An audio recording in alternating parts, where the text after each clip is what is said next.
Hi friends, welcome to VTS குட்டி stories. ஒரு ஊரில் இதுவரைக்கும் நம்ம சேனலில் லாங் ஸ்டோரிஸ் தொடராக போட்டுட்டு இருந்தோம்.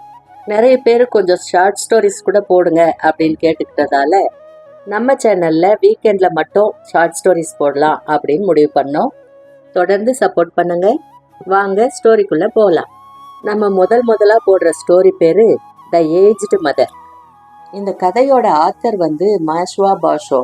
அவர் 1644 1694 வரைக்கும் இருந்தார். அவர் ஒரு Japan poet. 3 lines haiku poems நிறைய எழுதியிருக்கிறாரு. இப்போவுமே ஜப்பானில் இருக்கக்கூடிய நினைவு சின்னங்கள், ஜப்பானில் உள்ள ட்ரெடிஷ்னலாக இருக்கிற பிளேஸ்லலாம் இவரோட கவிதைகளை பார்க்கலாம். பாஷோ அவர்கள் ஒரு டீச்சராக தான் அவரோட கெரியரை ஸ்டார்ட் பண்ணார். ஆனால் சின்ன வயசுலேயே ஜப்பான் முழுதும் தெரிகிற மாதிரி ஆயிட்டாரு. இந்த கதை ஒரு தாய்க்கும் மகனுக்குமான பாண்டிங் தான் ஹைலைட் பண்ணுது. ஒரு தாய் மகனுக்கான லவ் அண்ட் அஃபெக்ஷனை தான் விலைக்கு சொல்ற மாதிரி இருக்கு. வாங்க இப்ப கதையை பார்க்கலாம். ரொம்ப நாளைக்கு முன்னால ஒரு மலையடிவாரத்துல ஒரு ஏழை விவசாயி இருந்தாரு. அவருக்கு அப்பா கிடையாது, அம்மா மட்டும்தான். அவங்களுக்கு அந்த இடத்துல கொஞ்சம் நிலம் இருந்துச்சு.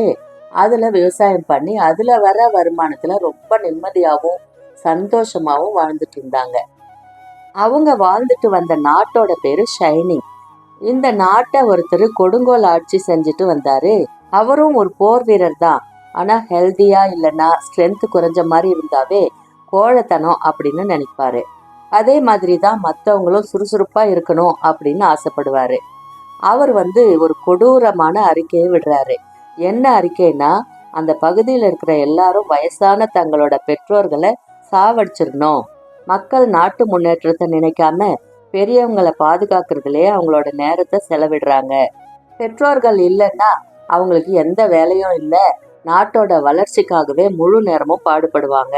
அந்த பெற்றோர்களால எந்த பயனுமே இல்லை, சும்மா உட்காந்து சாப்பிட்டுக்கிட்டு நேரத்தை வீணடிச்சுக்கிட்டு இருக்கிறாங்க அப்படின்னு அவரு நினைச்சாரு.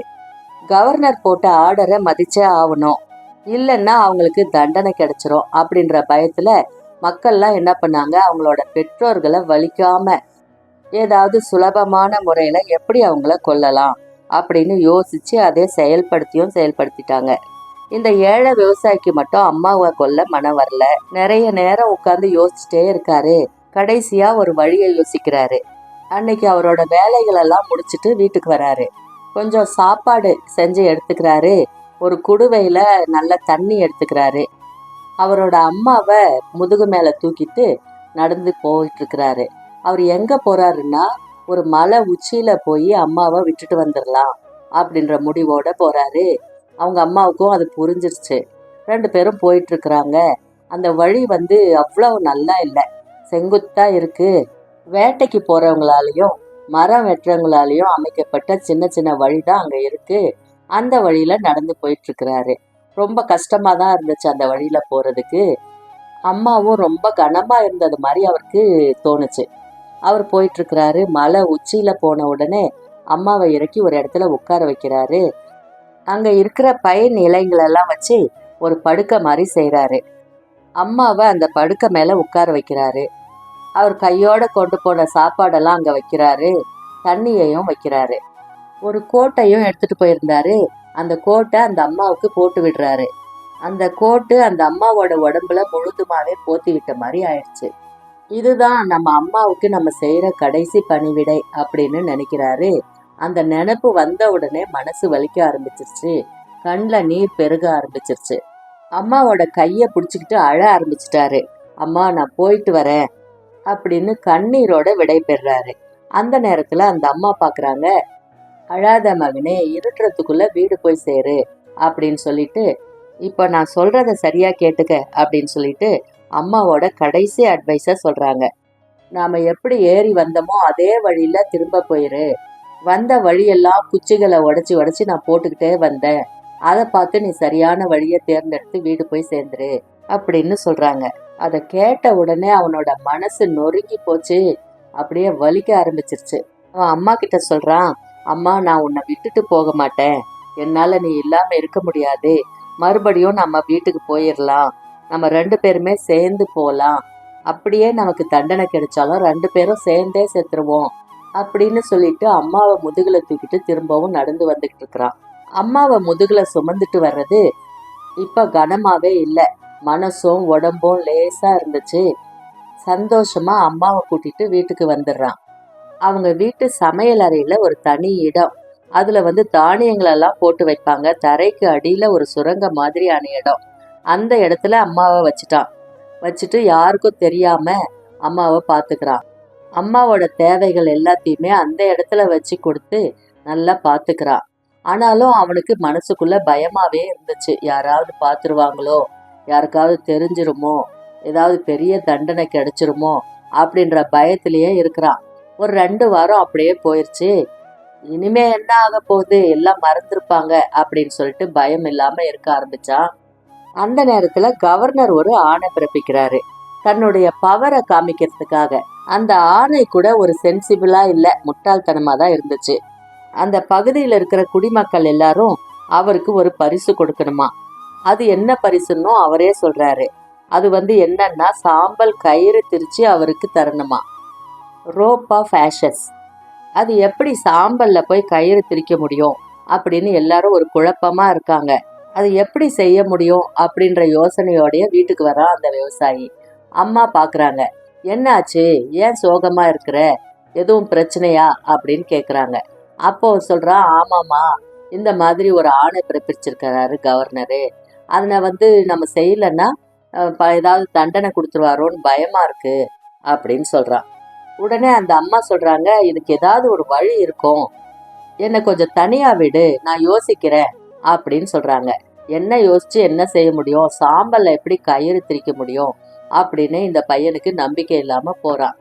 அந்த அம்மா கொஞ்ச நேரம் யோசிச்சுட்டு அந்த பையனை கூப்பிடுறாங்க. இங்க வா, நான் சொல்ற மாதிரி செய் அப்படின்றாங்க. வைக்கோல் புல்லு இருக்கு இல்லையா, அதை எடுத்து கயிறு திரிச்சு ஒரு கல்லு மேல வையே, நல்ல காத்தடிக்காத ஒரு நடு இரவுல எரிச்சு விட்டுரு.